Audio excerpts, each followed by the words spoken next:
Jésus. Nous avons ainsi prié, disons Amen. Quelqu'un veut bénir Dieu très fort. Alléluia. Gloire à Dieu. Alléluia. Alléluia. Alléluia. C'est une grâce pour nous d'être encore dans la présence du Seigneur et d'apporter sa parole. C'est dimanche, un dimanche spécial. Nous allons parler de la part du Seigneur sur un thème assez important. Et nous allons prier aussi pour chacun d'entre nous, afin qu'ensemble nous puissions affronter cette année et en tirer le meilleur. Amen. Alléluia. Quelqu'un va m'aider à saluer son voisin pour lui dire bienvenue dans la présence du Seigneur. Si tu peux m'accompagner, on peut t'arranger ça. Amen. Gloire à Dieu. Amen. Alors nous prions. Père, tu sais combien je suis fragile, combien je suis incompétent. Si tu ne décides de parler au travers de moi. Et si tu nous bénis ce matin, nos vies resteront les mêmes. Je demande que ta présence soit tangible au milieu de nous, que ta main soit sur moi et qu'elle nous amène à vivre des choses extraordinaires ce matin. Nous croyons en toi. Quiconque te cherche te trouve, et celui qui soupire te rencontre. Nous prions que ce moment soit béni, que le Saint-Esprit passe par ma bouche pour parler au cœur des hommes. Que chacun y trouve une parole de réconfort, une parole d'édification, de transformation, afin que sa vie ne soit plus jamais la même. Je disparais, que tu apparaisses pleinement dans ta gloire et dans ta splendeur. Que tout cœur soit soumis à l'écoute de cette parole par le Saint-Esprit, au nom de Jésus. Amen. Alléluia. Alors, le thème de ce matin que je nous propose, c'est un dimanche spécial, c'est un dimanche de bénédiction, de dédicace de l'année. Nous allons prier pour nous, nous allons bénir l'année après avoir passé 365 jours de notre série d'enseignement sur gérant les 365 jours. Nous avons appris la sagesse sur comment gérer les journées, comment gérer l'année, comment impliquer Dieu dans la réussite de cette année qui est devant nous. Nous allons parler de la bénédiction de l'Éternel. Le terme de ce matin, c'est la bénédiction de l'Éternel. La bénédiction de l'Éternel. Encore, c'est la bénédiction de l'Éternel. Amen. Alléluia. Après vous avoir appris sur comment gérer une année, quel est le plan de Dieu, comment est-ce qu'un jour enfante une autre journée, comment est-ce que chaque jour sont des maternités, des grandes choses. On a appris tellement de choses par rapport aux jours, par rapport aux journées. Et j'ai compris une chose, qu'il ne faut pas seulement que la sagesse. Ce qui déclenche des grandes percées, c'est réellement la bénédiction de l'Éternel. Amen. Tu peux avoir appris tout ce que tu as appris comme sagesse, comme clé de vie, tout ce que j'ai parlé ces 3 derniers dimanches, tous ces principes dont on a partagé sur la réussite des années, sur comment est-ce qu'on peut affronter la vie. Mais si on n'a pas compris l'importance et la place de la bénédiction de l'Éternel dans nos vies, nous courons à perte. Amen. Quelqu'un va m'aider à dire à ses 2 voisins, c'est la bénédiction de l'Éternel. Tu peux dire aussi à l'autre voisin que c'est la bénédiction de l'Éternel. Si on peut honorer la parole du Seigneur, nous sommes dans Proverbes chapitre 10, le 22e verset. Si nous pouvons honorer sa parole, s'il vous plaît. Proverbes 10, 22, le lecteur va nous lire, chacun va jeter les yeux dans sa Bible.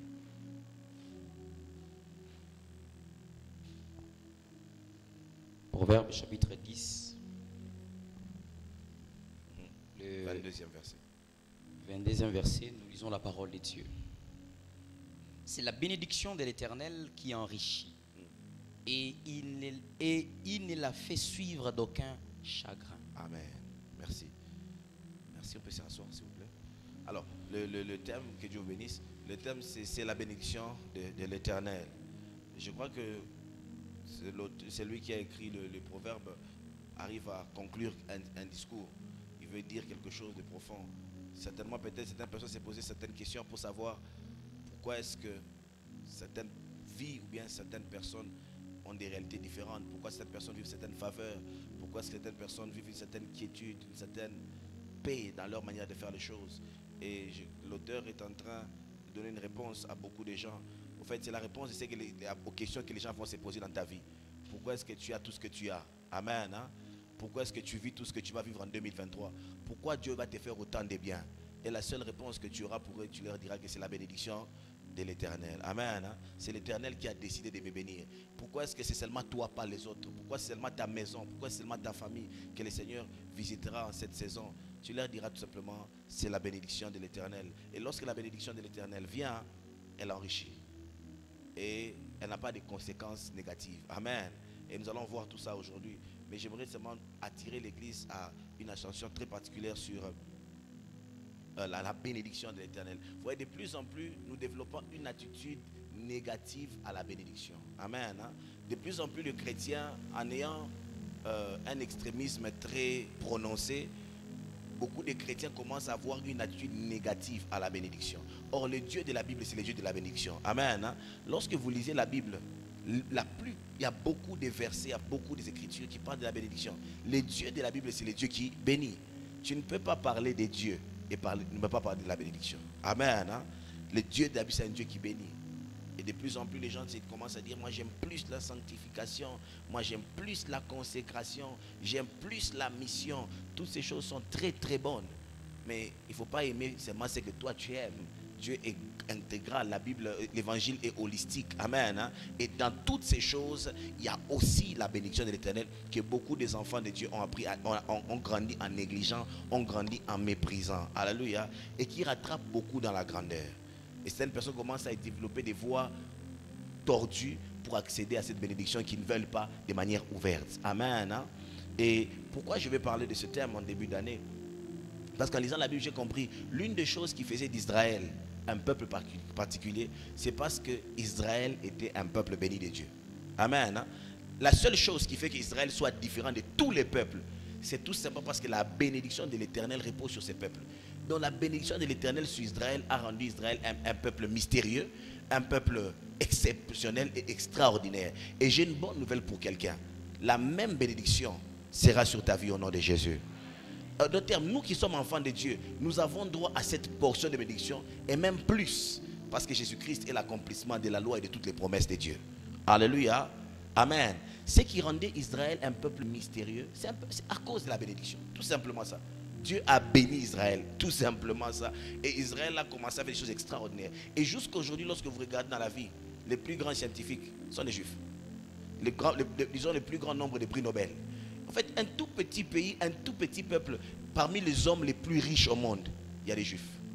Parmi les hommes les plus intelligents Juifs. Donc, même dans l'armée, en fait, dans tous les domaines de la vie courante, les peuples qui ont une telle abondance de richesses, Israël fait partie.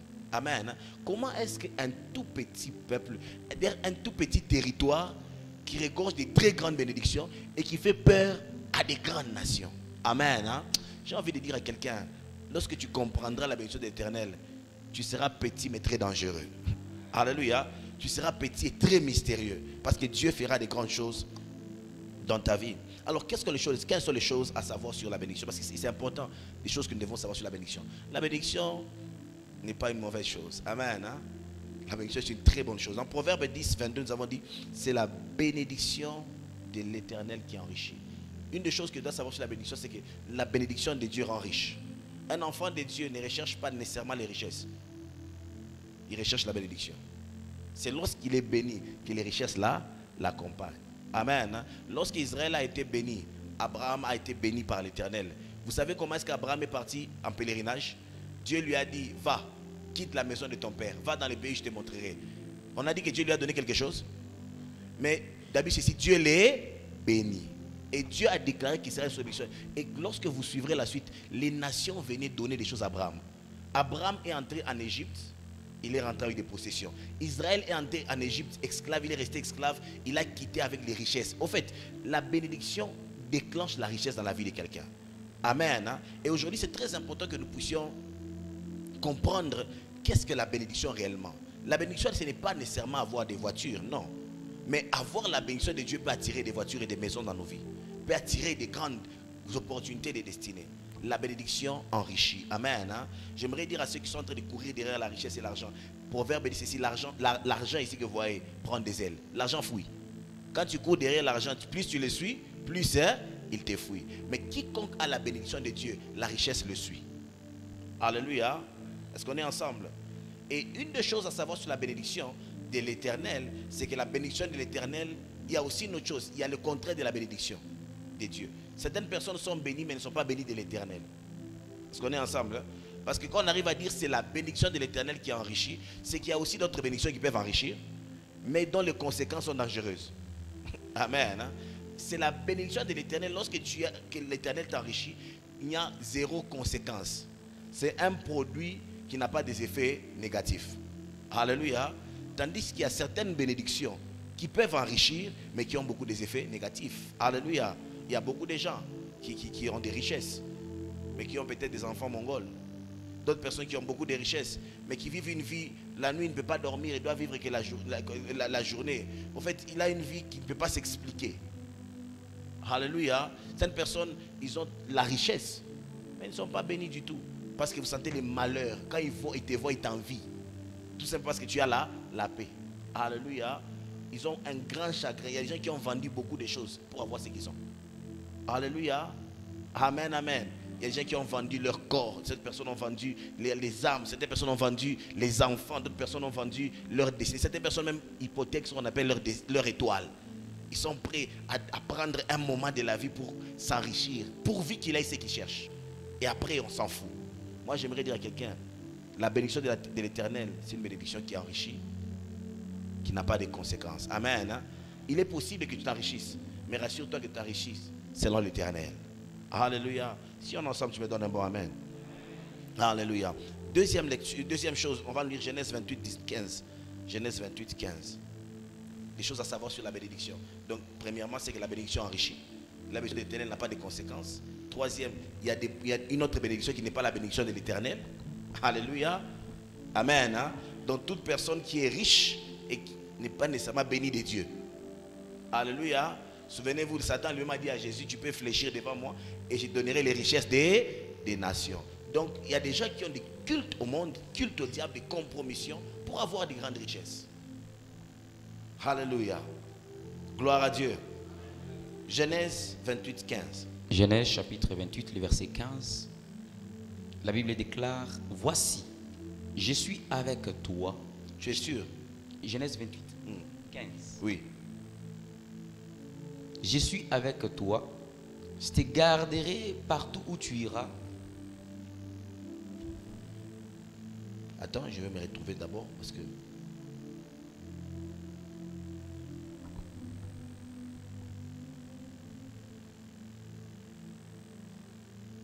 Oui, continue. Continue. Genèse 28, 15. Voici, je suis avec toi. Je te garderai partout où tu iras. Et je te ramènerai de ces pays, car je ne t'abandonnerai point, que je n'aie exécuté ce que je t'ai dit. Alléluia. Je suis dans Genèse 27, je m'excuse. Genèse 27. 27.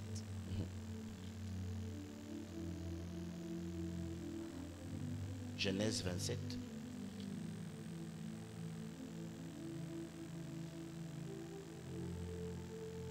Je m'excuse. À partir du 27e verset. Genèse, 25.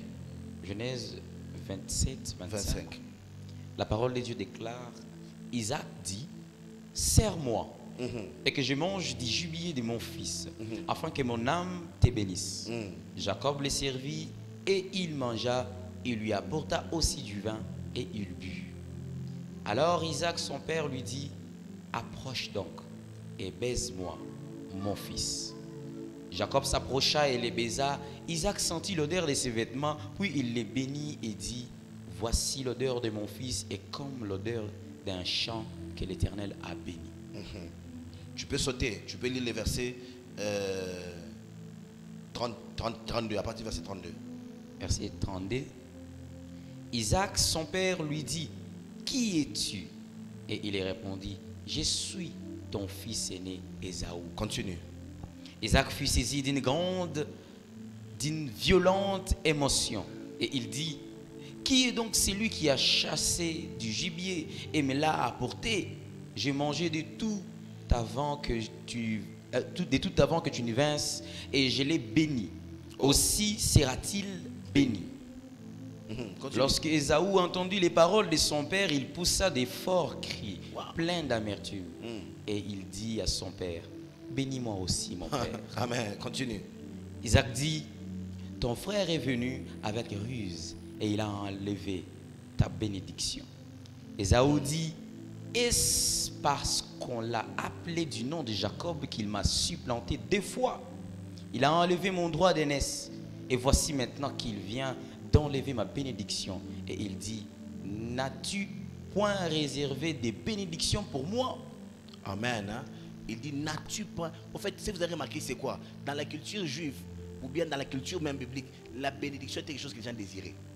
Ils désiraient ardemment être bénis.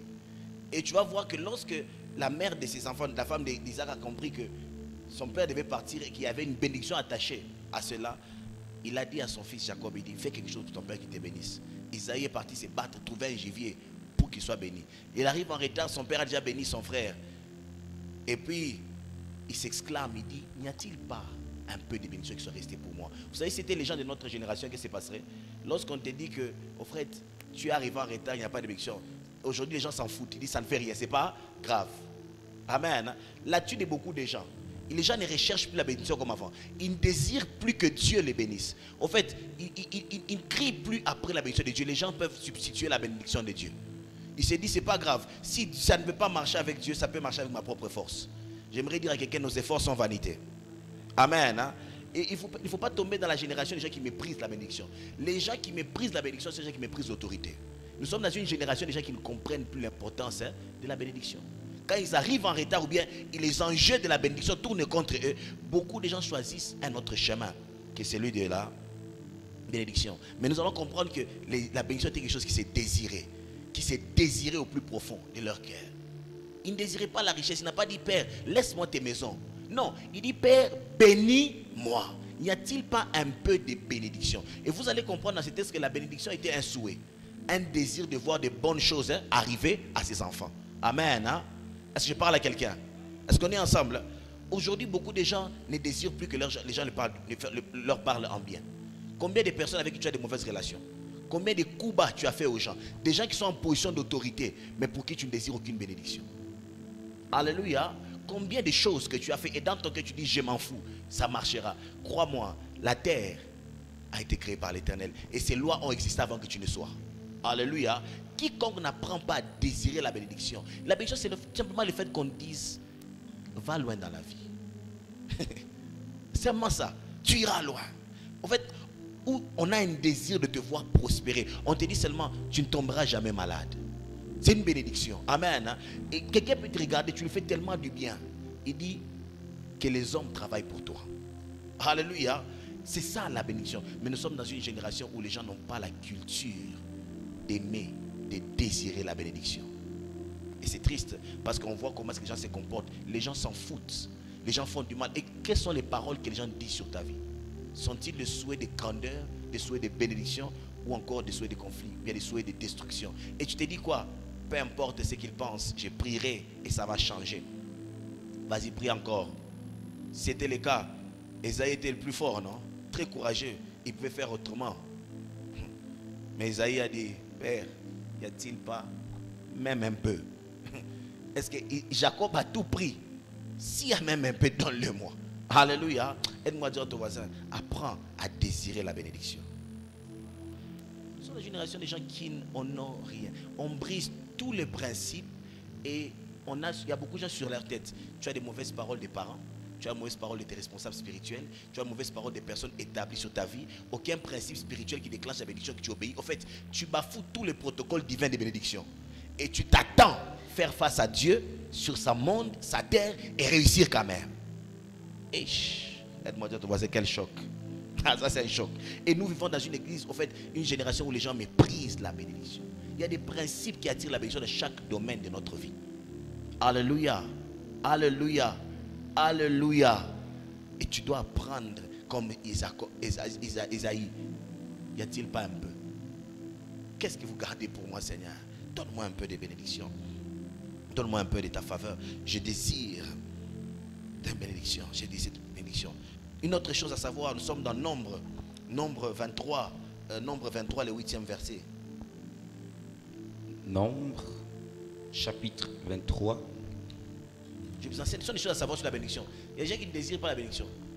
Imagine-toi une personne qui est déjà peut-être veuve et qui est peut-être dans le chômage, et tu pars, tu la voles et tu fouilles et tu laisses des problèmes. Il y a des gens qui ont laissé beaucoup de problèmes derrière eux. Vous savez ça? Amen. Hein? Et ils viennent, ils croient que les pasteurs sont des magiciens. Alléluia. Et parce que les pasteurs vont prier, ça sera abracadabra. Et du coup, ça va briser. Il y a des gens, vous n'avez pas besoin de claquer les mains et prier. Vous avez besoin de restituer des choses et d'arranger derrière vous. Je parle à quelqu'un. Amen. Hein? Je dis ce matin, il y a des gens parmi nous, il y a des cycles dans ta vie qui ont longtemps traîné parce que tu dois arranger avec des porteurs de bénédictions dans ta destinée. Y a-t-il pas encore un peu? Il y a certains domaines dans ta vie, tu ne vas pas prospérer, tu ne vas pas percer si tu ne rentres pas arrangé. Amen. Hein? Est-ce que je parle à quelqu'un? Alléluia. Est-ce qu'on est ensemble? Est-ce qu'on est ensemble? Lis-moi, Nombre 23, 8. Nombre, chapitre 23, le verset 8, la parole de Dieu déclare: comment maudirais-je celui que Dieu n'a point maudit? Comment serais-je irrité quand l'Éternel n'est point irrité?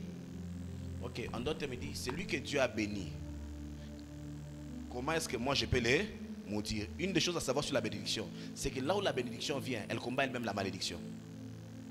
Amen. Hein? C'est comme ça qu'on dit une malédiction sans cause n'a point de fait. Là où Dieu t'a déjà béni, même si les hommes te veulent du mal, ils verront eux-mêmes comment est-ce que l'Éternel prendra soin de toi et t'établira. Vous connaissez l'histoire de Mardochée Naman?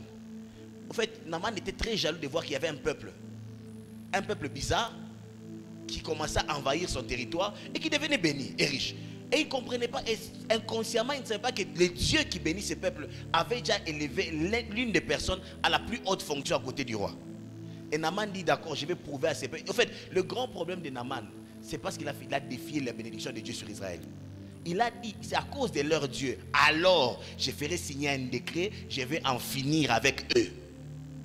J'aimerais dire à quelqu'un, là où la bénédiction de Dieu repose, la malédiction elle-même est combattue. Je parle à quelqu'un, si tu as la faveur de Dieu, les gens te voudront du mal, rien ne t'arrivera. Certaines personnes attendront, en vain ils attendront, parce que l'Éternel t'a déjà béni par certains protocoles, par certains principes que tu as respectés. Et vous avez remarqué vous-même, Naman s'est battu, mais il est morcel. Israël ne faisait que prospérer. Alléluia. Et c'est là où même est née l'affaire de Pourim. Parce que, en fait, ça devait être mémorable qu'il y ait un peuple dangereux qu'on ne touche pas. Je dis sur la vie de quelqu'un, ta vie est dangereuse. Ton histoire, on ne peut pas te toucher. Alléluia. Si seulement tu comprends les principes de la bénédiction divine, on ne va pas te toucher. Il y a des gens qui peuvent manipuler tous les chemins, avoir de belles voitures, hein, bien aimé. Mais crois-moi, il suffit d'un mauvais sort que tout ce qu'ils ont bâti, c'est détruire en un jour. Alléluia. Mais lorsque Dieu bénit ta vie, aucune malédiction ne peut être défiée. Balaam m'a dit, comment pourrais-je maudire ces peuples que Dieu a bénis? Alléluia. Personne ne pourra te maudire si tu accèdes à la bénédiction de l'Éternel. Et la bonne nouvelle, c'est qu'en Jésus-Christ, nous y avons tous accès. Est-ce que je parle à quelqu'un? Alléluia. Mais je vais parler seulement à la fin des principes, les canaux qui font couler cette bénédiction de manière tangible. En Jésus-Christ, nous sommes bénis de toutes sortes de bénédictions. Éphésiens 1:3. En Christ, nous sommes bénis. En d'autres termes, il n'y a aucune condamnation et la malédiction ne peut pas reposer sur un enfant de Dieu. Alléluia, réellement né de nouveau. Mais comment est-ce que beaucoup de chrétiens vivent le contraste? C'est parce qu'ils méprisent les canaux de bénédiction révélés dans la parole de Dieu. Est-ce que nous sommes ensemble? Si nous sommes ensemble, tu me donnes un meilleur amen. La bénédiction, c'est quelque chose que les patriarches désiraient. La bénédiction d'Abraham devait retomber sur qui? Sur Isaac, n'est-ce pas? Vous avez déjà lu ça? La bénédiction d'Isaac sur Jacob.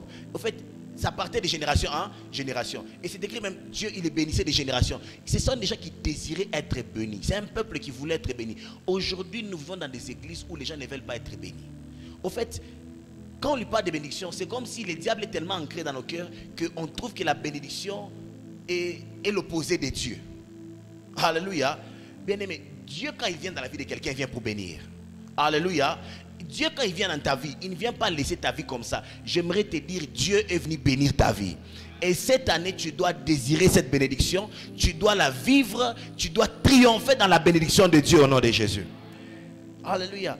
Tu vas voir des gens qui ne comprennent pas. Certains combats spirituels que nous faisons sont des pertes de temps. Toute la nuit, je calcine, je détruis. Bien aimé, il y a cette prière qu'on ne fait pas lorsqu'on est béni. Je vous dis, la bénédiction elle-même attire des choses et chasse certaines choses. Pendant que Balaam faisait ces trucs, c'est Balaam qui faisait ces trucs, n'est-ce pas? Pendant que Balaam faisait ces choses-là, dites-moi, est-ce qu'Israël savait même ce qu'il faisait? Écoutez, il regardait au-dessus de la montagne. Lui faisait ses incantations, ses magies. Israël s'occupait de sa vie. Chaque matin, tu iras à ton travail normalement. Tu prendras soin de ta famille. Pendant qu'il y a des gens qui te regarderont dans leur monde mystique, ils feront des choses, mais ça ne marchera pas. Et ils vont continuer à travailler pour que ce que tu fais échoue. Toi, tu ne vas même pas savoir qu'ils font ça. Tu vas seulement remarquer qu'ils sont fâchés contre toi.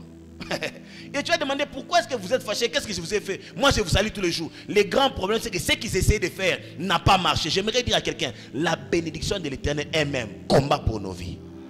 Et beaucoup de personnes, tu vas les voir la nuit, je chasse les démons, je les calcine, esprit de contrôle. Si tu ne sais pas accéder à la bénédiction, tu combattras toute ta vie. Les repos se trouvent lorsqu'on découvre comment est-ce que Dieu bénit l'homme. C'est là où les efforts de l'homme se limitent et tu entres dans les repos de Dieu. Alléluia. Et tu dois savoir ça. Il faut désirer ces choses. Il ne faut pas être... En fait, il ne faut pas venir à l'église comme un spectateur. Viens comme quelqu'un qui veut puiser tout. Jésus n'est pas mort à la croix gratuitement, bien-aimé. Il n'a pas écrit à la croix, on a dit c'est gratuit. Non. Il a payé de son prix. C'est un prix payé pour toi. Dis avec moi, c'est un prix payé pour moi. Et c'est anormal que Jésus soit mort à la croix pour toi et toi tu viens à l'église comme un bénévole et tu viens dire à Dieu, bon, c'est gratuit, je suis un chrétien cool de la 21e. Bien aimé, Christ est mort pour moi, il y a des choses que je ne vivrai plus jamais. Alléluia. Et je vais me convaincre à moi-même que ces choses sont bonnes pour moi. Ça ne fait pas du bien d'être malade dans son corps. Parce que vous savez ça, ça ne fait pas du bien de marcher à pied d'ici jusqu'en ville. Ça fait du bien. Parce que tu pries en langue, tu es content, non? Au nom de Jésus, j'irai au ciel en entendant que je puisse un peu faire gonfler les mollets.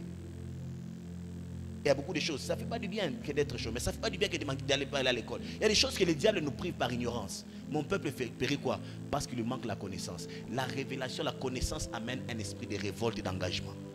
C'est la révolution qui amène la vraie indépendance. C'est la révolution qui amène l'épanouissement dans la vie de l'homme. Et la révolution vient par la connaissance de ce que Dieu a fait pour toi. Bien-aimé, Dieu veut que tu sois béni. Alléluia. Dieu n'est pas content de la situation dans laquelle tu vis. Alléluia. Et c'est pour ça même qu'il a envoyé Jésus. Si Dieu voulait qu'on aille seulement au ciel, bien aimé, après le salut, boum, transfert, tu disparais. Si Dieu nous a gardés, c'est qu'il y a des bonnes choses sur la terre que nous devons vivre tout en faisant son œuvre.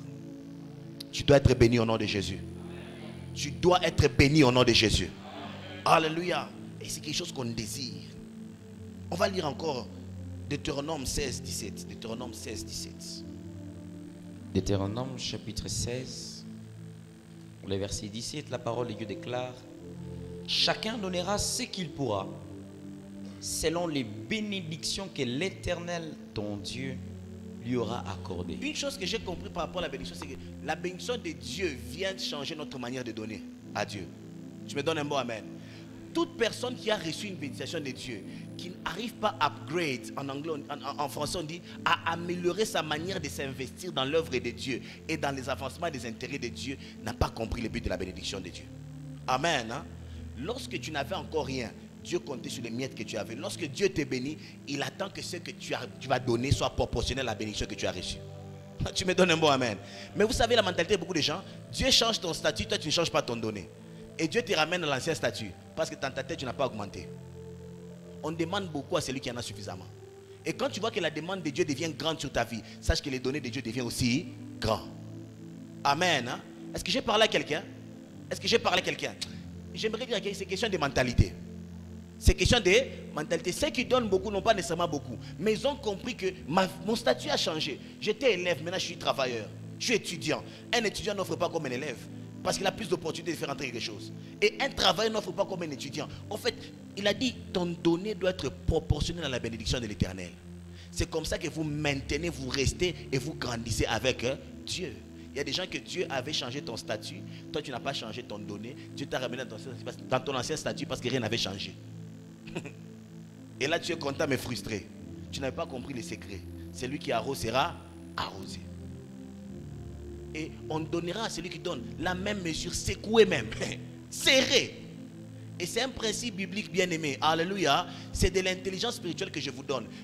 Proportionnellement aux bénédictions que Dieu vous donne, étendez votre libéralité dans la maison de Dieu, dans la vie des gens. Amen. Hein? Alléluia. Toi, tu n'as toujours pas, tu as toujours les excuses. Même dans la famille, tu ne fais rien. Tout est fini, mais écoutez, Donner, c'est un sacrifice. Amen. Hein? Donner, c'est un sacrifice. Mais quand Dieu change ton statut, change aussi ton donner. Est-ce qu'on est ensemble? Si on est ensemble, tu peux me donner un meilleur amen que celui-là. Alléluia. Je vous donne un secret biblique. Quand Dieu change ton statut, change ton donner. Tu verras comment est-ce que Dieu, c'est un Dieu de gloire, hein, en gloire. Il continuera à changer ton statut, tu continueras aussi à changer ton donner. C'est un principe biblique à ne jamais négliger. Il a dit lui-même, vos données seront proportionnelles aux bénédictions que je répandrai sur vous. Et des fois, c'est étonnant de voir quelqu'un que Dieu t'a donné un travail, Dieu t'a donné une occupation, tu as un statut, mais tu offres comme un enfant. Tu donnes à Dieu. En fait, ce n'est pas qu'il ne t'a pas donné. Des fois, Dieu t'a donné, mais tu n'as pas voulu montrer à Dieu. En fait, tu n'as pas donné à la proportion de sa bénédiction. Est-ce que je parle à quelqu'un? Amen. Hein? Dieu a remarqué que le niveau supérieur n'est pas intéressant pour toi. Ton cœur est très éprouvé. Retour au niveau inférieur. Ça ne sera pas ton cas au nom de Jésus. Aide-moi à dire à ton voisin, c'est un secret. Amen. Hein? Dieu te bénit, rassure-toi. Quand Dieu augmente tes revenus, change ta manière d'impliquer dans l'œuvre de Dieu. Seigneur, j'avais 1000, j'ai donné 100. J'ai 2000, je donne 200. J'ai 3000, je donne 300. Je pars avec toi. Tu me montes, on monte. Et Dieu aime les défis. On monte, on monte, on monte. Et puis qui gagne? Qui gagne? Mais tu vois ton cœur, le cœur de l'homme est tellement tordu qu'en voulant gagner seul, on perd tout. C'est ça le problème du cœur de l'homme. En fait, j'ai toujours donné cet exemple-là. On veut manger, on veut même manger même les noyaux. On mange tout. Tu vois quelqu'un qui a tellement faim, il croit qu'en mangeant les noyaux, il va se rassasier pour du bon. L'arbre dans les ventres va te tuer. Laisse-les dehors, tu tueras des mangues. Tu en mangeras davantage. Amen. Hein? Dis à ton voisin, apprends à donner proportionnellement ce que tu as. Est-ce que vous savez que Dieu n'est pas compliqué? Dieu ne nous demande pas beaucoup. Et Dieu ne nous demande pas tout ce que nous avons. Dieu dit seulement, faites selon ce que je vous ai donné. C'est tout. Celui qui n'en a pas beaucoup, donne selon ses moyens et Dieu est content. Souvenez-vous dans la Bible, les gens ont fait une file indienne et Jésus était là, devant les paniers des offrandes. Vous vous souvenez, non? Et chacun venait. Je crois qu'il y avait des gens, des directeurs des banques qui viennent. Il a peut-être, je crois qu'il gagne peut-être $50 000. Et puis parce qu'il revient, mais il vient, il prend un $200 en billet vert. Tu vois, quand tu as $200 à main, tu peux nous impressionner nous tous. Tu viens, tu jettes là-bas, elle est ceci, elle est cela. Tout le monde venait faire son truc, commerçant, il vient tout. Mais il y avait une maman qui n'avait presque rien. Mais elle a donné tout ce qu'elle avait. Proportionnellement, même au-delà de ce qu'elle avait. C'est comme l'église de Macédoine. La Bible dit si cette église a offert au-delà de ses moyens. Dieu a dit, cette dame, elle a fait plus que tout ce qui sont passés. Waouh! Parce qu'en réalité, Dieu, ce n'est pas l'argent qui impressionne Dieu. C'est l'attitude de cœur qui vient donner à Dieu et la compréhension de la bénédiction de Dieu dans ta vie. Amen. Hein? C'est ce qui va changer ta vie. C'est ce qui va changer ta vie. Alléluia. Une autre chose à savoir sur la bénédiction. La bénédiction de l'Éternel est le résultat de l'obéissance. Deutéronome 28:2. Les désobéissants n'ont pas droit à la bénédiction de Dieu. Tu vis dans la désobéissance, tu es loin de la bénédiction de Dieu. C'est lorsque tu es obéissant à la voix de l'Éternel que l'Éternel répandra sur toi tes bénédictions. J'ai toujours dit ceci, Dieu n'a pas de favoris et Dieu n'est pas notre copain. Sa parole est statique, sa parole est impersonnelle. Quiconque s'aligne vit la bénédiction de Dieu, quiconque se désaligne vit ce qu'il voudra vivre. Dieu n'a pas d'émotion comme nous les hommes. Alléluia. Deutéronome 28:2, rapidement. Deutéronome chapitre 28, le verset 2, la parole de Dieu déclare: voici toutes les bénédictions qui se répandront sur toi et qui seront ton partage. Comment? Lorsque tu obéiras à la voix de l'Éternel, ton Dieu. Ok, une des choses à savoir sur la bénédiction, c'est quelque chose qui se déclenche dans nos vies par l'obéissance. J'ai parlé à quelqu'un? C'est quelque chose qui se déclenche dans nos vies par l'obéissance. Je suis sûr et convaincu au plus profond de moi-même que si je n'avais pas obéi à l'appel de Dieu ici, je ne vivrais pas ce que je vis ici. Amen. Hein? Je vivrais quelque chose mais qui ne ressemble pas à ça. J'ai l'impression comme si le ciel est quelque part ici. Dieu m'a donné les hommes, Dieu m'a donné les moyens, Dieu m'a donné ce qu'il faut. C'est comme si Dieu a amené mon monde à Lubumbashi par l'obéissance à sa voix. Est-ce que j'ai parlé à quelqu'un? Si tu obéis, tu déclenches la bénédiction. Les désobéissants sont loin de la bénédiction de Dieu. Alléluia. Tu vis dans la désobéissance, tu es loin de la bénédiction de Dieu. Et la plus grande désobéissance que l'homme puisse montrer à Dieu, c'est une vie de péché. Amen. Hein? Si tu vis dans une vie de péché notoire, crois-moi, je n'ai pas besoin d'être prophète. Même si tu fais semblant d'avoir plus que nous, crois-moi, tu n'as pas la bénédiction de Dieu. Alléluia. Celui qui vit dans le péché n'est pas la bénédiction de Dieu sur ta vie. Dieu ne se mélange pas avec le péché. La bénédiction de Dieu est avec les justes. Est-ce qu'on est ensemble? Hein? Si tu vis dans le péché, Et même si tu as de plus belles voitures, même si toi tu as plus d'argent que nous, c'est pas grave. Mais ce qui est sûr, la fin nous montrera que Dieu n'a pas, tu n'as pas la bénédiction de Dieu. Amen. Hein? Et la sagesse oblige quoi? Mieux vaut bâtir difficilement, mais bâtir durable. Bâtir pour la bénédiction de Dieu, c'est bâtir durable. Parce que vous savez, un des principes que vous ne savez pas de la bénédiction de l'Éternel, c'est que ce que tu as acquis de Dieu, tu peux le passer à la génération qui suit. Mais ce que le diable te donne, peut passer qu'avec toi. C'est comme ça que la bénédiction de l'Éternel peut se léguer jusqu'à la 4e. Hein? Tu prends, bébé. En fait, ce que tu as eu avec Dieu, tu as la capacité de le léguer. La bénédiction de Dieu sur ta vie, quoique difficile à voir par l'obéissance, est un héritage pour tes enfants. Amen. Hein? Est-ce qu'on est ensemble? Hein? Mais il y a des gens qui font une richesse facile. Vous voulez une vie rapide. Tu as tout ce que tu veux rapidement, mais après tu ne donnes rien. Beaucoup de gens dont les parents avaient beaucoup de moyens, mais quand tu vois sa vie, tu te dis, mais il avait les moyens ou bien il n'en avait pas? Parce que c'est comme si moi j'ai recommencé la vie à zéro. Loin de la volonté de Dieu, dans la désobéissance. Si on est ensemble, tu me donnes un bon amen. Une autre chose à savoir sur la bénédiction, c'est que la bénédiction écoute la voix de l'Éternel. Deutéronome 28, le 8e verset. La bénédiction écoute la voix de l'Éternel. Dieu peut ordonner à la bénédiction de te suivre. C'est comme ça que tu peux t'asseoir, tu crains Dieu. Tu viens d'une retraite, d'autres sont partis chercher le travail, toi tu ouvres ton téléphone, on t'appelle, on dit, est-ce que tu peux venir pour un entretien? Tu te demandes qu'est-ce que j'ai fait? Il a ordonné à la bénédiction de te suivre.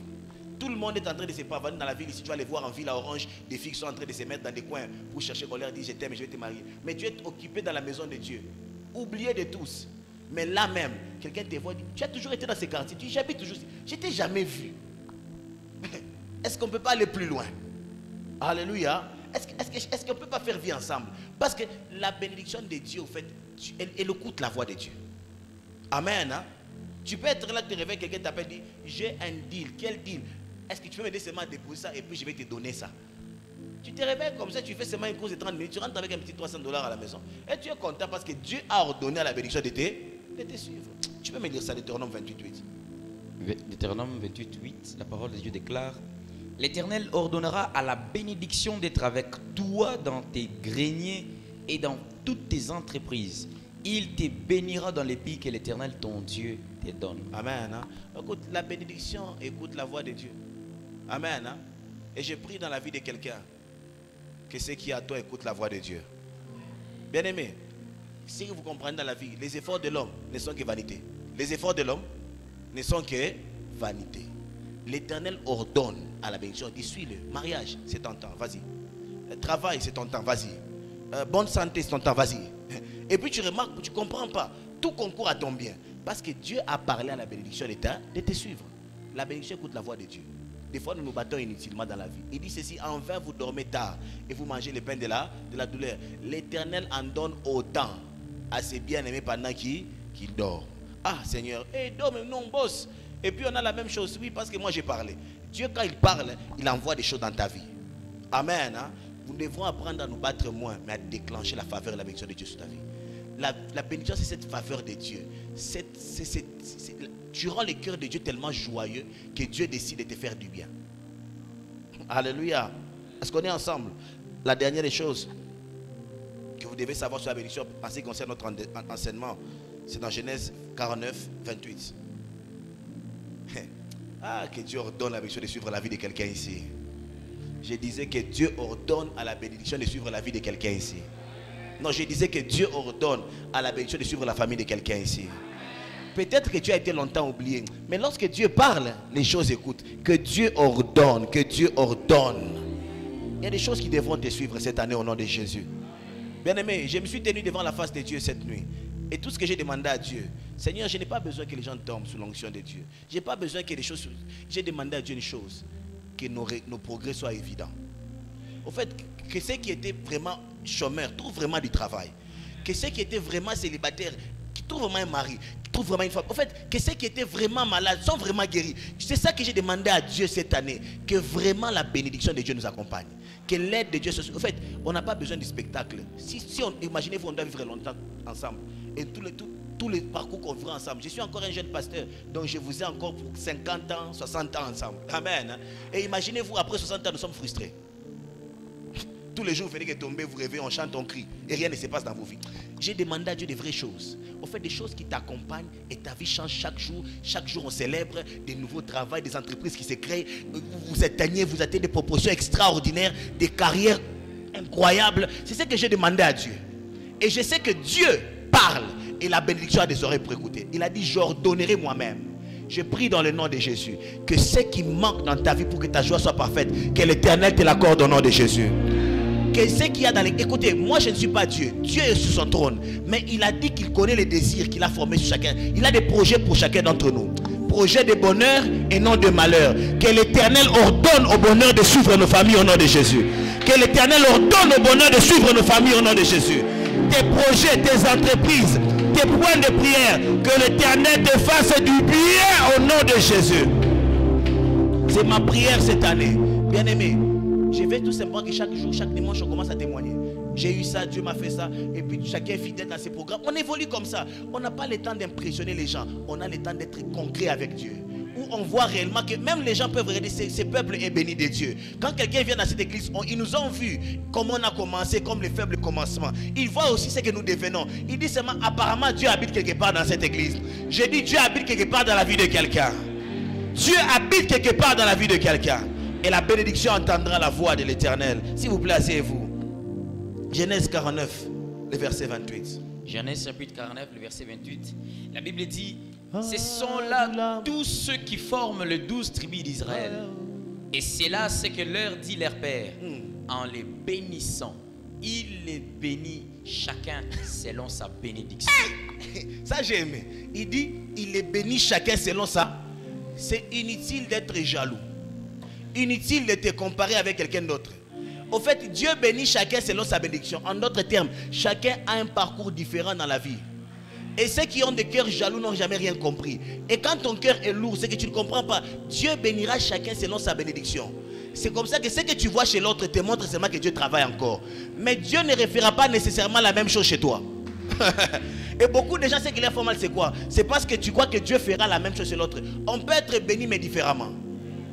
Toi, peut-être, tu as trouvé l'argent toi-même. L'autre, on lui a donné, mais tous on a reçu. Je parle à quelqu'un. Toi, peut-être, ton père t'a laissé une entreprise. L'autre, un ami lui a branché, puis par après, il a créé une entreprise. Mais le plus important, c'est que tous on a été. J'ai dit à chacun, chacun sera béni selon sa bénédiction. Et c'est comme ça qu'il ne faut pas avoir un cœur qui compare. La comparaison amène la haine, la destruction du cœur. Souvent, on n'est pas reconnaissant parce qu'on se regarde aux autres. Si seulement écoutez, il est béni chacun. Selon quoi? Ça. C'est comme si ce qui doit descendre sur toi, Dieu connaît ça. Cette année, ça ne te ratera pas.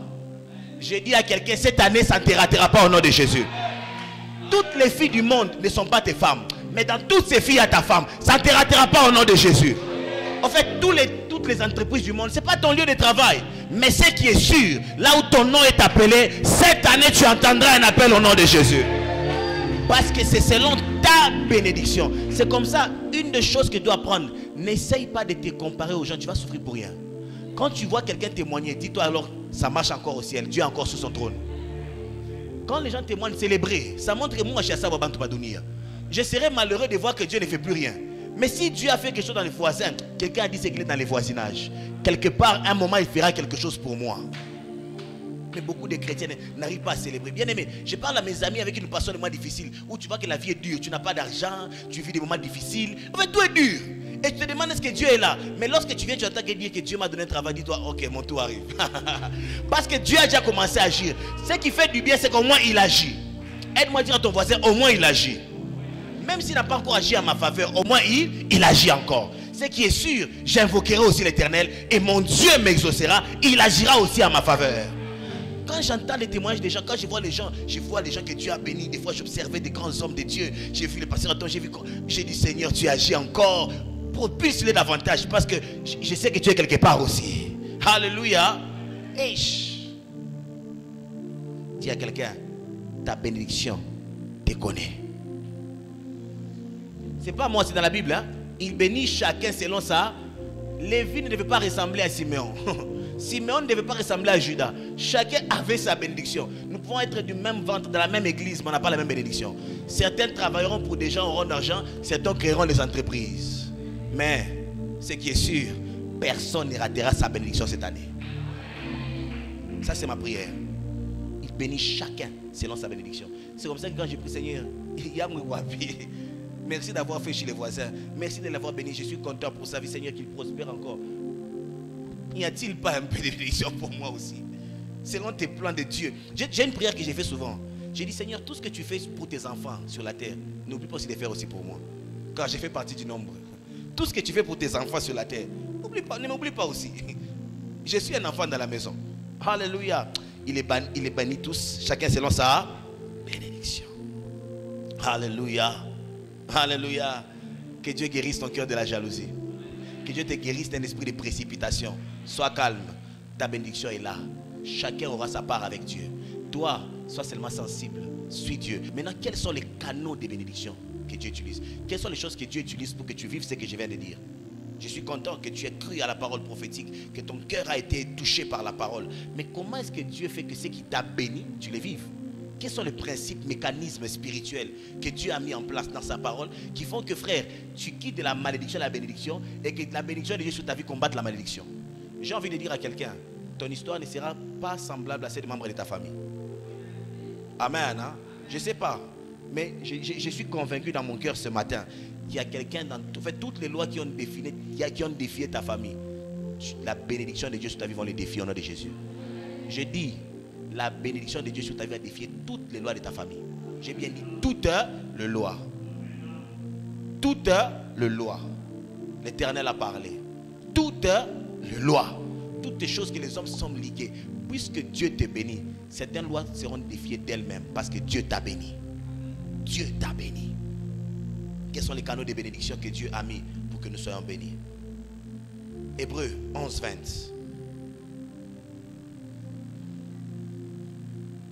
Hébreux chapitre 11,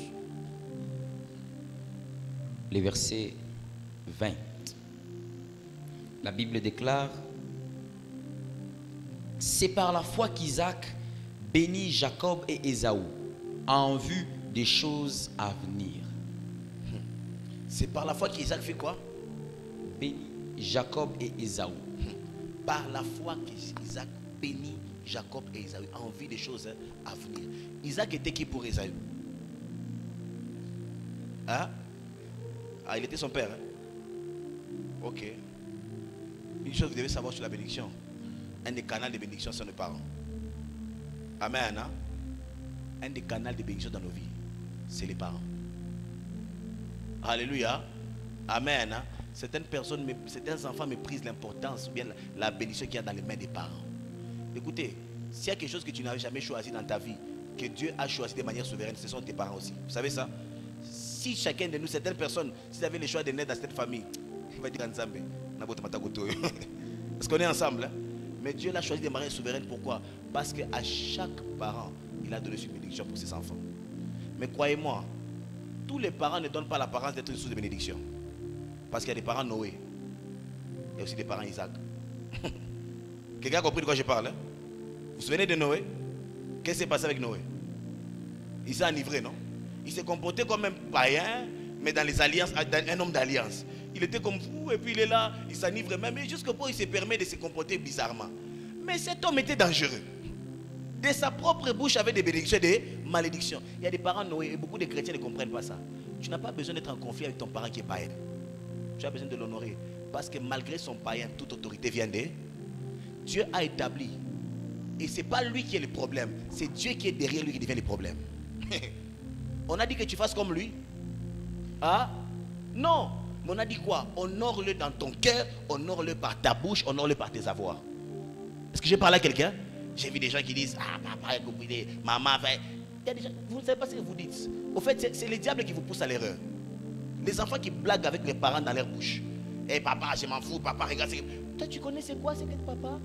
Même si c'est le plus fou de tous les papas sur la terre, ce que tu dois faire, cherche qu'il se met dans sa bouche qui dise, même dans son ivresse là, mon fils, va loin. C'est tout. C'est pas lui qui t'a béni, mais la position que Dieu lui a donnée déclenche des bénédictions dans ta vie. Si on est ensemble, tu peux donner un bon amen. Certains d'entre vous, c'est la ruse que le diable a issue. C'est parce que nous sommes dans une génération où les enfants sont devenus rebelles, fanfarons, rebelles à leurs parents. Et c'est pas, le diable a combattu un principe spirituel de bénédiction. Et vous allez voir un peuple très béni ici en Afrique, les Nigériens, les Ghanéens. Vous avez remarqué ça? C'est un peuple dont la culture, on a appris l'obéissance aux parents. Vous allez voir même les Nigériens quand ils parlent voir leur papa. Vous allez remarquer, ils saluent leurs parents à genoux. Vous avez déjà remarqué ça? Ce n'est pas de l'idolâtrie. C'est une marque de respect. Même sur la génération, les jeunes aujourd'hui, c'est Niger, on a bien Niger. En fait, et puis, à tout cas, le goût les mères.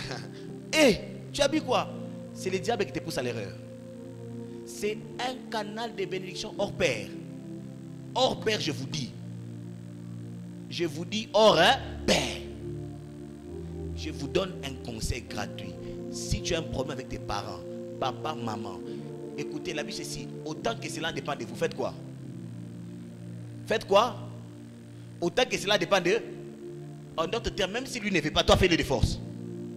Est-ce que je parle à quelqu'un? Parce que la malédiction sans cause n'a point de... Mais maintenant, toi, tout ce qu'on fait, ça a des causes, non? Quelle heure? C'est un canal de bénédiction au Père. Arrangé avec les parents. Même s'ils ne sont pas les plus excellents du monde.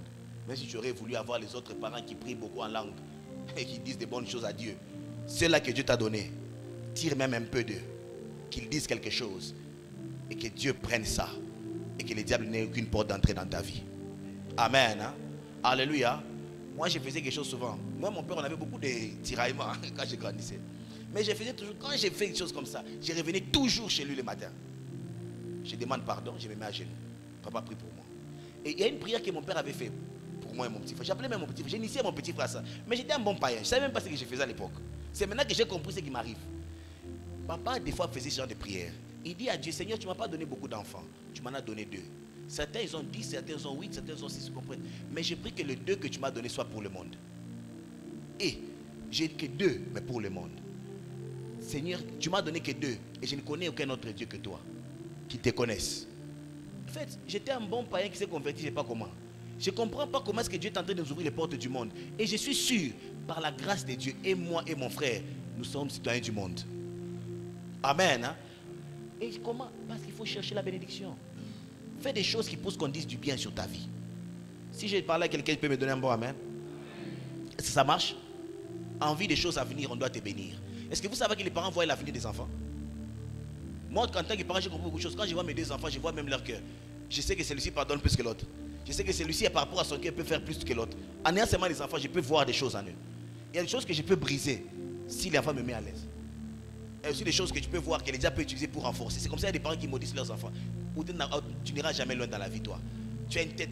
Toi, tu n'es pas intelligent, toi. Pourquoi? Parce que tu as stimulé une onction parentale à combattre la bénédiction de Dieu dans ta vie. Aide-moi à dire à ton voisin, ne méprise pas l'importance des parents. Alléluia. Deuxième source de bénédiction, canal de bénédiction. C'est les leaders spirituels, les leaders religieux, les pasteurs, les pères spirituels, les hommes spirituels établis sur nos vies. Ils sont aussi phénoménaux. Il y a quelque chose de bon en eux. Hébreux 7,7 dit quoi d'abord? Et puis on va lire Nombre 6, 23. Hébreux 7,7. Hébreux chapitre 7, le verset 7, la parole de Dieu déclare. Or, c'est sans contredit l'inférieur qui est béni par les supérieurs. Ah, c'est sans contredit que l'inférieur est comment? Aujourd'hui, nous sommes dans une génération des inférieurs qui veulent se bénir eux-mêmes.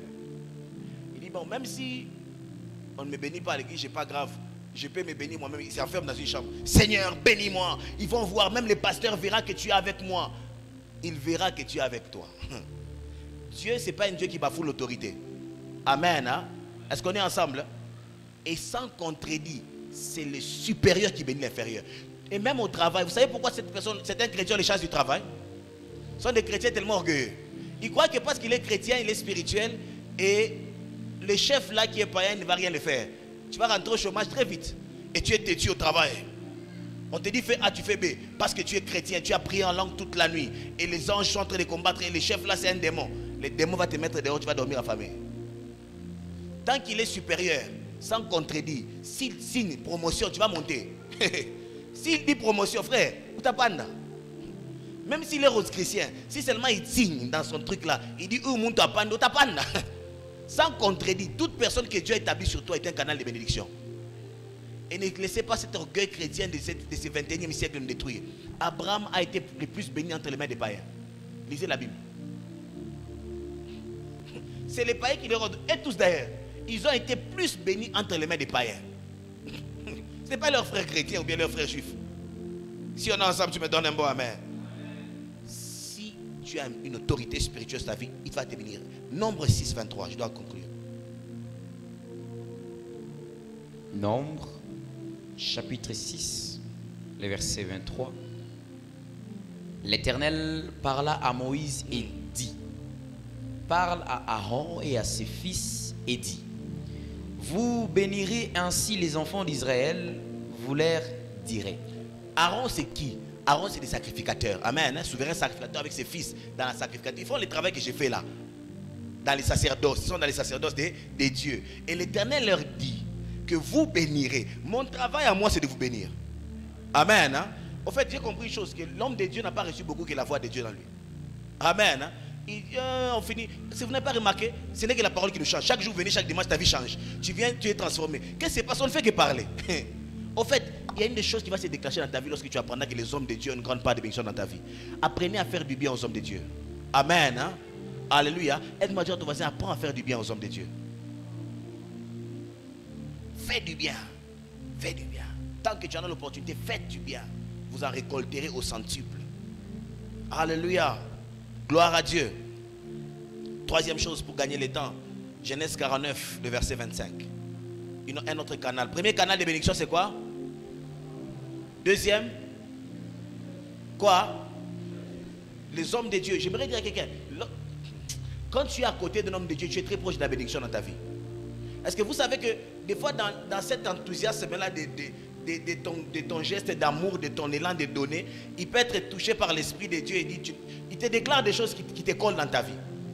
C'est comme ça que vous allez voir dans la Bible, la plupart des fois quand les gens devaient aller voir les hommes de Dieu, ils amenaient toujours un présent. Vous avez déjà lu ça? Parce qu'ils savaient que ces hommes-là, quand ils parlent, Dieu fait quelque chose. Et il n'y a pas que ça. Il y a une femme prostituée dans la Bible là qui a fait quelque chose de bizarre. Jésus était reçu dans une maison, il mangeait, il buvait. Bon, tout le monde le considérait comme Jésus là qui prêche bien, avec qui on doit manger. Mais une dame a discerné en lui un homme de Dieu extraordinaire. Il est venu, elle a brisé son parfum. Elle a donné cet honneur au Seigneur. Qu'est-ce qui s'est passé? L'Éternel a dit, mon ami, partout où on prêchera cette bonne nouvelle, ton nom aussi sera un peu cité. C'est fini. Et cette dame qui était une prostituée est devenue tellement bénie que jusqu'aujourd'hui on prêche souvent sur ça. Alléluia. Amen. Hein? Apprends à faire du bien et à honorer les hommes de Dieu. Aide-moi à dire à ton voisin cela. Vous voyez, le mélange de faux et de vrai a poussé certaines personnes à parler du mal des vrais. Alors le Dieu des vrais détruit les gens. Je parle à quelqu'un. Nous sommes dans un pays où il y a beaucoup de choses. Les faux, pas seulement dans un pays, dans une génération où il y a des faux serviteurs, des vrais serviteurs, des faux prophètes, des faux docteurs. C'est un mélange. Maintenant, les gens, la culture que nous avons, c'est de parler en mal des hommes de Dieu. Vous savez ça? Et j'aimerais vous dire, ne faites jamais de votre maison une maison où on parle en mal des hommes de Dieu. Amen. Hein? Ce que tu ne connais pas, tais-toi. Parce que tu ne peux pas savoir ce qui va te combattre dans la vie. Amen. Hein? Il a dit à Abraham, je bénirai quiconque te maudira, je les maudirai. Est-ce que vous avez vu Abraham maudire quelqu'un? Mais les gens qui ont été frappés par Dieu, faites attention. Tu as besoin plus des alliés que des ennemis dans la vie. Et les ennemis invisibles sont les plus dangereux. Les choses t'arrivent et tu ne sais pas pourquoi ça m'arrive. Vous savez ça, tu te demandes, Seigneur, qu'est-ce que moi j'ai fait dans ma vie? Tu ne comprends rien de tout ce que tu as fait, mais tu as combattu les choses invisibles. Amen. Hein? Ne combattez pas des choses invisibles. Alléluia. Les hommes de Dieu marchent avec un surnaturel. L'appel de Dieu est bizarre. L'appel de Dieu est bizarre. Abimelech n'a pas pu dormir. Hein? Il a touché à la femme du prophète. Dieu lui a dit, qu'est-ce qui t'a pris? Il ne m'avait pas dit que c'était sa femme. Il m'a dit que c'était sa... Il a dit, Rudy, cet enfant ne la touche pas. C'est la femme d'Abraham. C'est un homme d'alliance. C'est un homme bizarre. C'est ça les hommes de Dieu. Amen. Hein? Il ne te dira pas tout, mais il ne fait pas aussi tout. Parce qu'il y a des choses que tu vas te permettre, ils vont nuire à ta vie. Alléluia. Je vais conclure en disant ceci sur ce point. Apprenons à respecter les sacrés. Amen. Ce qui est sacré, respectons-le, laissons-le à Dieu. Et prions pour. Tu me donnes un bon amen. Genèse 49, 25. Genèse chapitre 49, le verset 25. C'est l'œuvre du Dieu de ton Père qui t'aidera. C'est l'œuvre du Tout-Puissant qui te bénira des bénédictions des cieux en haut et des bénédictions des eaux en bas, des bénédictions des mamelles et du sein maternel. Non, non. Avant que je dise ces points, demande à ton voisin, qu'est-ce que tu fais pour Dieu? Tu sers où? Oh, je combats l'esprit de chômage, je combats l'esprit de blocage, je contre-bloque et je sens que les points. C'est pas grave. Tu sers où? Pose-lui, aidez-moi les amis, je ne sais pas prêcher à tout le monde rapidement. Dis-lui qu'est-ce que tu fais pour Dieu dans la maison de Dieu. Dis-lui. Dis-lui. Non, il dit, moi de temps en temps, j'aime être là. C'est bon, mais j'ai vu dans la Bible que c'est l'œuvre de l'Éternel, ton Dieu du Tout-Puissant, qui fera quoi? Qui te bénira, frère. Ça ne va pas seulement t'aider dans la vie, ça va aussi te bénir. Bien aimé, le service est une grande source de bénédiction. Amen. Hein? Écoutez, Saint-Esprit, aide-moi. Vous savez pourquoi est-ce que lorsqu'on suspend les gens, on les prive de servir? Beaucoup de gens croient qu'on les décharge du fardeau. Ils se disent même, d'ailleurs je ne sers plus, je suis maintenant plus libre. Tu es plus libre. Tu es plus libre aux yeux des hommes. Mais spirituellement, tu as été déconnecté d'une grande source de bénédiction. C'est comme ça, remarquez dans l'église. La seule suspension qu'on donne aux gens, c'est quoi? Tu ne serviras plus. Écoute la parole comme tout le monde, prie dans ta chambre comme tu veux, mais ce qui concerne les services pour avancement du royaume de Dieu, tu ne les feras plus. Frère, c'est la plus grande bénédiction qu'on peut te donner. Ce n'est que l'ignorance spirituelle qui t'amène à négliger les services. Écoutez, c'est comme ça que les enfants de Dieu nés de nous qui ont compris les secrets de la bénédiction, lorsqu'on te suspend, viens, pasteur, est-ce qu'il n'y a pas moyen que je rentre dans les services? Est-ce que je ne peux pas rentrer? Je veux changer, je veux servir mon Dieu. Parce que c'est dans les services de Dieu que se cachent des grandes bénédictions. Est-ce qu'on est ensemble? Hein? Aide-moi à dire à ton voisin, dans les services de Dieu. Alléluia. J'aimerais te dire, c'est dans les services de Dieu. Et beaucoup de gens ne comprennent pas. Quand ils font des gaffes à l'église, on les suspend, ils croient qu'on m'a seulement suspendu. D'ailleurs, maintenant je suis plus libre. Tu es plus libre, c'est vrai, mais plus exposé aussi. Alléluia. C'est l'œuvre du Tout-Puissant qui te bénira. Alléluia. Les services, il faut l'aimer. Il faut servir Dieu. Aide-moi à dire à ton voisin, sers Dieu. Si tu n'as pas un département, tu veux servir Dieu. Lambert, tiens-toi debout, viens rapidement ici. Si tu n'as pas de département, tu n'es engagé dans rien. Toi, tu n'es que visiteur. Chaque dimanche, tu fais un tour. Crois-moi, il y a des bénédictions que tu n'expérimenteras jamais. Au moins que la Bible soit écrite par ton oncle ou ton grand-père. Si Dieu l'a écrite, alors il faut obéir à la parole de Dieu. Alléluia. Voyez les frères, dis les frères, moi je crois que je dois trouver un endroit où servir mon Dieu. Si tu es ensemble, tu me donnes un bon amen. Un meilleur amen que celui-là. Voyez-le à la fin du culte, vous allez causer avec lui, vous allez servir votre Dieu et Dieu vous bénira lui-même. Alléluia. Nous sommes au 4e point. 4e point, n'est-ce pas? Alléluia. 4e canal de bénédiction, c'est l'avant-dernier. Malachie 3:10. Malachie chapitre. Si là où tu es, la pluie soigne un peu là-bas, trouvez des formules seulement. Il y a des fois nos tôles ici nous trahissent. Mais soyez souples. Malachie chapitre 3, le verset 3, la parole de Dieu. Verset 10, frère. Verset 10, la parole de Dieu déclare: apportez à la maison du trésor toutes les dîmes, afin qu'il y ait de la nourriture, dans ma maison. Non, j'aimerais recommencer. Apporter à la parole, à la maison du. On peut répondre ensemble. Apporter à la maison du trésor. L'église, ce n'est pas la maison des pauvres. Même si l'église est en tôle et en bâche. Même si nous sommes il n'y a pas de ciment, sous pavement et de carreaux. Ce n'est pas une maison des pauvres. L'église en elle-même, c'est la maison du trésor. Le trésor de l'église, c'est la personne de Jésus. Amen. Hein? Tant que Jésus est adoré, même si on n'a pas de ciment, même s'il n'y a rien ici, c'est la maison du trésor. Parce que le trésor, c'est une richesse cachée. Beaucoup de gens viennent, ils se disent, cette dîme ici, elle est tellement grande pour une telle église. Tu n'as rien compris. Ce n'est pas toi qui enrichis l'église, c'est le Dieu de l'église qui t'enrichit. Amen. Hein? J'ai parlé à quelqu'un. Est-ce qu'on est ensemble? Et beaucoup de gens pensent qu'ils viennent aider Dieu. On n'aide pas Dieu. On vient être reconnaissant à l'aide de Dieu. On est ensemble. Amen. Hein? Apporter à la maison du trésor quoi? Continue la lecture maintenant, frère.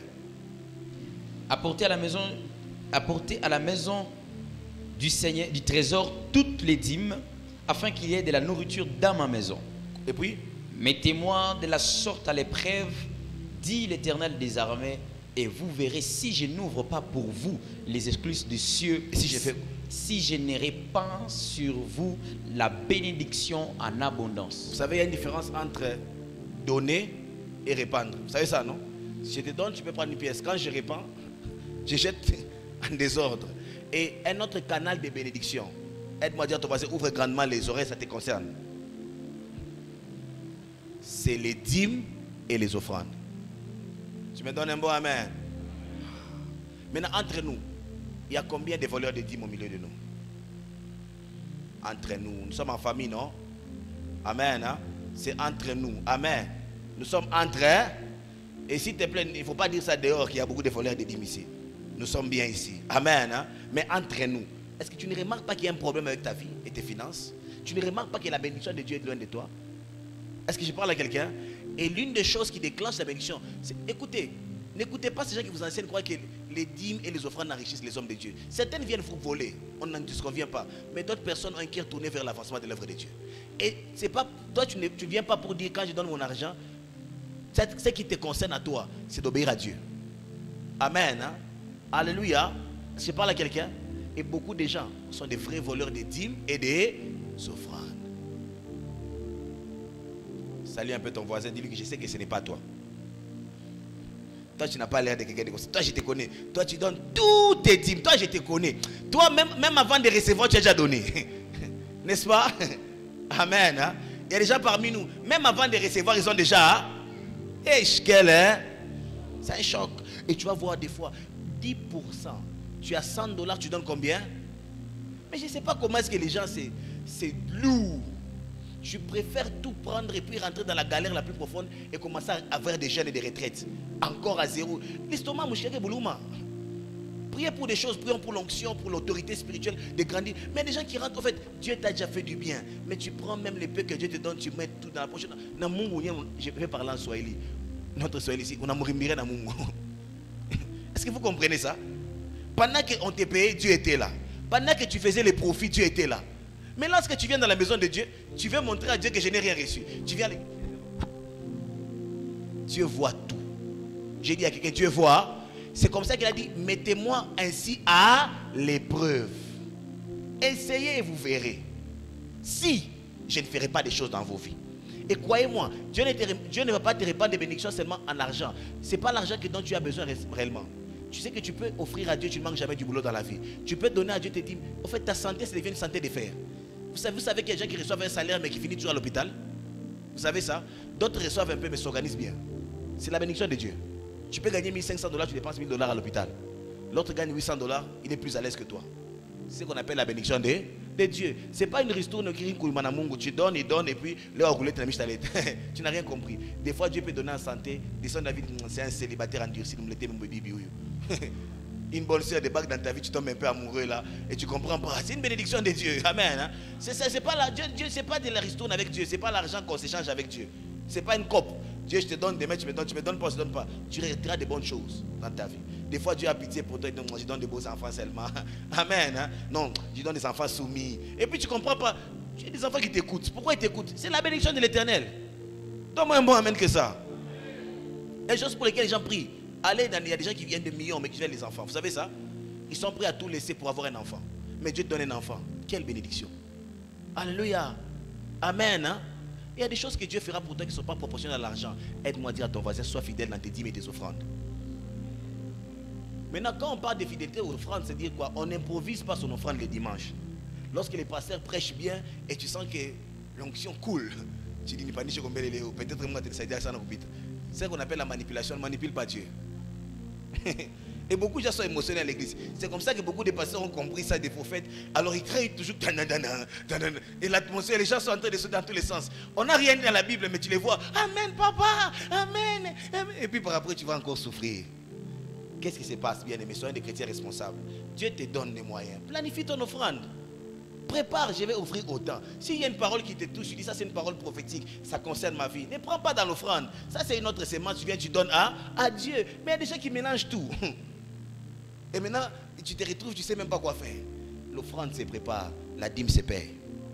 Amen. Hein? Tu quittes chez toi, tu dis je vais. C'est l'expression de mon amour et de reconnaissance à Dieu. Je donnerai ça à mon Dieu.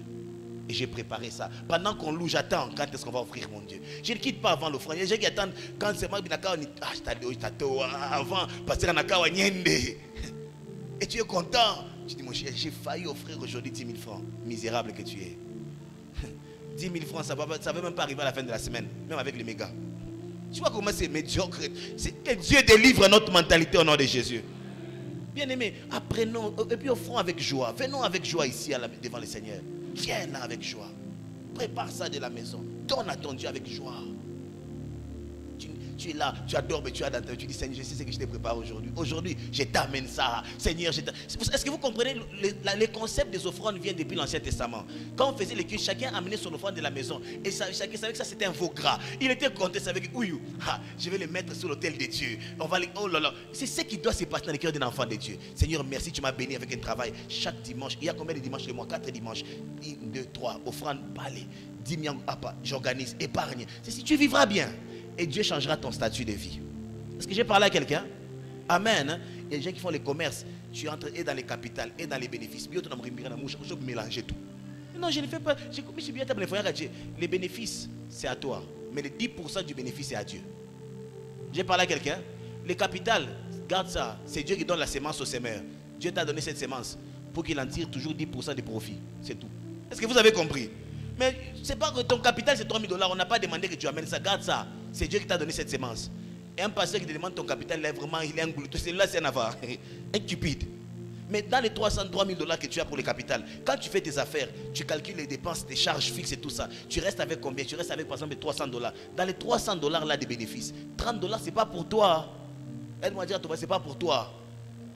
Tu viens à l'église, il y a des enveloppes blanches, tu mets là-bas, tu écris dîme et tu la tiens, tu dis merci Seigneur, c'est ce que tu m'as donné, c'est que je vais remettre. Et c'est comme ça que vous avez fait beaucoup de pasteurs qui vous dépouillent. Ils viennent vous terroriser avec des prophéties, des morts dans la voie, je vois, et puis vous devez s'aimer contre la mort. Est-ce que tu peux voir l'esprit des morts, toi? Qui peut voir l'esprit des morts ici? Quelqu'un peut voir l'esprit des morts ici? Mais imaginez-vous que je vois l'esprit des morts. Tu vas croire, frère. Et là, il y a l'instrumental terrible, et les gens commencent à tomber, tu dis, Ibi Biakweri. Là. Et là, je dis, frère, Dieu m'a dit, tous les capitales là, ça doit combattre pour ta vie. Frère terrorisé. Papa, Ndio, Ndio. Viens me voir au bureau, là, tu viens. Papa, contre l'esprit des morts, tu vivras longtemps. Tu vivras longtemps parce que Jésus t'a aimé. Alléluia. J'ai dit à quelqu'un, tu vivras longtemps parce que Jésus t'a aimé. Tu vas offrir de manière libérale au nom de Jésus. C'est avec joie et selon que tu as résolu. Ouais, comment c'est beau. On a décidé, tu n'es pas lié, tu n'es pas dans cette... J'ai résolu, on ne te met pas des chaînes, on me paye. Tu vois, voilà pourquoi Dieu te donne le libre arbitre. Quand on te paye, c'est toi-même qui décide. Ça, c'est pour Dieu. Si tu veux voler, tu voles encore. Tu vois comment est-ce que tu es bon? Tu es libre, Anankamba. Tu peux voler toi-même. Tu dis, l'homme n'a pas mis moi. Non, mon ami va mettre tout. Est-ce qu'on est ensemble? Hein? Tout comme c'est toi, c'est pas Dieu. Dieu nous a donné le choix, le libre arbitre. Aide-moi à dire à ton voisin, notre Dieu est bon. Les gens qui sont des gens occultes, ils ont des tables, ils ont des barèmes. Vous devez faire, vous devez donner tel sacrifice. Ce sont des objectifs, hein. Tu dois atteindre pour te maintenir. Avec Dieu, nous sommes libres, frère. Mais que ce ne soit pas notre part au nom de Jésus. Est-ce que quelqu'un est avec moi? Si tu es béni, tu vas acclamer très fort. Amen. Hein? Maintenant, aide-moi à poser cette dernière question à ton voisin. Est-ce que tu voleras encore la dîme? Ou encore tu vas encore voler les offrandes? Que Dieu nous bénisse. Deutéronome 22, Deutéronome 2, le 7e verset, c'est le dernier texte. Et puis je vais nous bénir. Parce que je vais déclarer des bénédictions sur nous. Deutéronome 2, le 7e verset. C'est le dernier canal de bénédiction. Premier canal de bénédiction, c'est quoi? Deuxième canal de bénédiction. Troisième canal de bénédiction. Quoi? Quatrième canal de bénédiction. Cinquième canal de bénédiction. C'est ce que nous voulons dire maintenant. Je vais déjà dire avant qu'on lise les travails. Amen. Hein? Il y a beaucoup de gens qui n'aiment pas travailler. Mais ils aiment tout surnaturel. Tu ne pars pas au bureau. Tu es seulement dans ta chambre. Tu honores les parents. Et puis Dieu te bénit. Aide-moi à dire à ton voisin, ce n'est pas aussi facile que ça. Paresseux. Il est là, il se cache et puis il dit que Dieu me bénisse. Le travail, frère, l'homme mangera la sueur de son front. Ça, c'est la loi du ciel. Frère, il faut qu'il me bat. Amen. Hein? Alléluia. Tu entres au bureau, tu quittes à 20h, tu quittes à 21h, tu bosses, tu prépares. C'est la loi du boulot. Et c'est un canal de bénédiction efficace. Les paresseux, les gens qui ne font rien, n'auront rien. Donc, un bon amen. Alléluia. Si tu es un bon chômeur, même si j'ai pris pour toi, j'ai prié que Dieu te donne un travail. Si tu n'aimes pas travailler, tu n'as pas de chance. Il n'y a pas de recours. Et quand tu auras ce travail, donne ta dîme, mets tes offrandes. C'est simple. Les gens qui veulent tout. En fait, Dieu bénis moi. C'est tout. Dieu te dit, je te donne un travail à prendre. Mais réveille à 6 heures. Tu ne vas pas te réveiller, frère. Tu n'as pas envie debout. Vous savez ce que ça fait? Tu n'as pas envie. Tu as envie, tu dois aller au travail. Mais c'est ça, un canal efficace de bénédiction. Lis-moi Deutéronome 2,7. Deutéronome chapitre 2, le verset 7. La Bible déclare: car l'Éternel ton Dieu t'a béni dans tous les travaux de tes mains. Il t'a béni dans quoi? Tous les travaux de tes mains. Le travail de tes mains, ce n'est pas toujours tes fermes. Même si tu apprends à faire les beignets, c'est le travail de tes mains. Personne n'a le droit d'être chômeur au milieu de nous. Je dis personne n'a le droit d'être chômeur ici. Si tu es chômeur, c'est que tu fais chômer tes mains. Vrai ou faux? Si tu es chômeur, c'est que tu fais chômer tes mains. Tout le monde a des mains qui peuvent faire quelque chose. Et j'ai vu des gens qui n'ont pas des mains qui vont faire des choses à leurs pieds. Alléluia. Et écoutez-moi, quelqu'un qui n'a pas du travail, qui a des mains, a un problème. Quelqu'un qui n'a pas du travail, qui a des mains, il a un problème. Je vois tous les jours les gens marcher, c'est pour des contrats. Parce qu'il s'est dit que ses mains doivent travailler pour manger. Et beaucoup de gens, le christianisme d'aujourd'hui, et voilà pourquoi vous allez remarquer, je n'aime pas trop vous prendre du temps à l'église toute la semaine. Les jeudis, on vient 2 heures, les vendredis, on vient 2h30, les dimanches, on vient 2h30, 3h, et puis on part. Le reste de la semaine, frère, allez travailler. Dis-moi à ton voisin, va travailler. Mais pas tous les jours, il y a des gens qui aiment trop l'église de ces jours-ci. Tous les gens en prière, des combats, depuis le matin jusqu'au soir. Frère, il y a un temps pour toutes choses. Amen. Hein? Moi, je vais être le pasteur des travailleurs. Moi aussi, je suis dans mon bureau en train de travailler. J'ai des cursus que je suis en train de faire, des livres que j'écris, j'ai planifié mes prédications. Tu vois, je ne suis pas en train de bricoler. J'ai préparé, j'ai travaillé pour que ça soit bien. Je suis ici, je vais me mettre... C'est ça, mais toi, tu veux que la... Non, ça ne marche pas comme ça, frère. Va travailler. Ma soeur, va travailler. Et c'est un canal de bénédiction, c'est tes mains. Amen. Hein? Entreprends quelque chose. Fais les galettes, fais les bonbons, vends les jolis jus. Vous connaissez les jolis jus? Joli jus, tu mets un truc là et puis ça devient comme la crème. Et vous savez, un mélange là qui fait comme la crème, hein? Avec ta glace. Ça givre. Ça va marcher aller aux écoles. Et tu amènes ça aux écoles. Moi, j'ai vendu du jus dans les écoles. À l'époque, quand on m'appelait tonton jus. Maman s'appelait maman jus. Mon oncle, mon papa jus. Et les gens venaient toquer jusqu'à 23 heures. Il y a un jus. Tu vas travailler, frère. Boucher qu'on faisait ça. Et quoi, entreprise et famille. Tu n'avais pas jus. Je savais faire ça. On a massagé, on a roudi. On a jus, on a mélangé soukari. On a vanillé. Vous savez ça, non? On est à goût. On est capable, papa, et puis on a ça. On est comme congélateur. On a un courant et chaîne. Du coup, il y a baridi. Qu'est-ce que vous connaissez Kinshasa, connaissent les écoles Makelele. Vous connaissez, non? Makelele. EPDO, je ne sais pas 10 heures. Ça évolue. Donne-moi un bon amen. Et les capitales pour les jus, c'est moins cher, frère. Avec 5 000 francs, tu peux commencer une entreprise de jus. Faux. Paquet à joli, je gagne ma 2 000 francs. Chaque jour, c'est ça, non? Ma chachette, ma 0 combien? 0 combien? 0,5. Non. Il y a tout le retour de toi, Yves. 0,2. Et on a fou, on est comme congélateur, on a pas glacé, puis tu vends. C'est sûr que tu manques rien dans ta peau. Donne-moi un meilleur amen que celui-là. Est-ce que j'ai parlé à quelqu'un? Il y a toujours, et même si tu ne peux pas vendre les jus, vends même les sachets. Est-ce que vous savez que tu peux vendre les sachets? Tu connais ce combat là pour moins cher, on n'a pas de bénéfice. L'œuvre de tes mains. J'ai entendu quelqu'un qui s'est marié avec l'argent des sachets. Dans ce combat là, ma sachet, on est honnêtement au Colosie. Parce qu'à Colosie, avant, on vendait ça à un prix plus élevé. Et il a fait des profits là épargnés pour le mariage. D'autres personnes se marient avec l'argent des Bibles. Tu commandes des Bibles à Kinshasa, ici tu les vends un peu plus cher.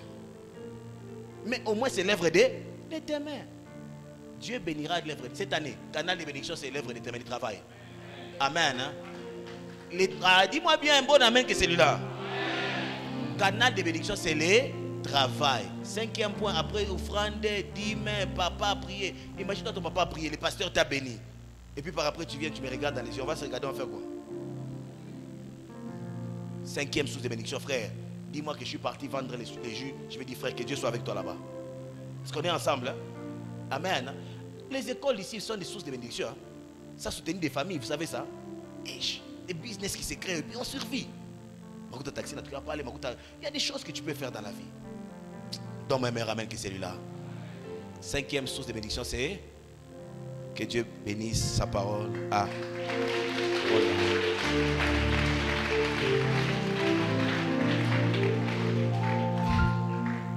le travail. Tenez-nous lieu, s'il vous plaît. Je vais prier pour nous. Avant de passer aux offrandes et autres choses. On va offrir, hein? Ne vous en faites pas. Mais je vais d'abord dire des choses sur nos vies. Prépare seulement ton cœur à recevoir ce que Dieu va avoir pour toi.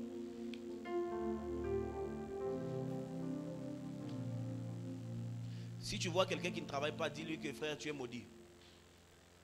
Si tu n'as pas besoin de